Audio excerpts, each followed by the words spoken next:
ဒီနေ့ကတော့ Manly FM နဲ့ဒီတန်နဲ့များဇက်ကအတွက် interview လေးရှိလို့အခုတွားနေပါပြီလမ်းမှာပါ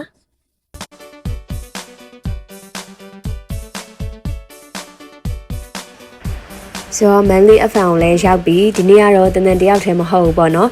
တန်နဲ့တူတူဒီဇက်ကိုင်းမှာပါတဲ့ကိုကျော်မိုးပိုင်ကလည်းတူတူ interview လုပ်မှာပါ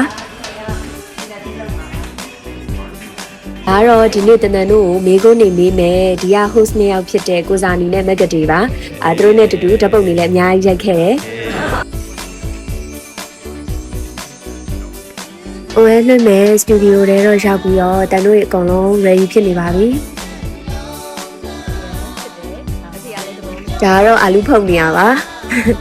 ဘာပြောပါလဲဆိုတာကိုလွှင့်သွားတော့နားမထောင်လိုက်ရတဲ့သူတွေကတော့ Manly FM YouTube channel မှာလည်းပြန်ပြီးတော့တင်ပေးထားပါတယ်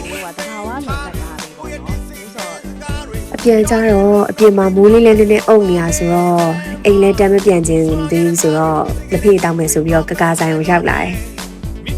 ကကာဆိုင်မှာလေတနက်အကြိုက်ဆုံး favorite menu ကတော့ကကာတီးပဲဒီနေ့ vlog လေးကတော့ဒီလောက်ပါပဲအဆုံးထိကြည့်ပြီးရတဲ့အတွက်ကျေးဇူးအများကြီးတင်ပါတယ် Thanks for watching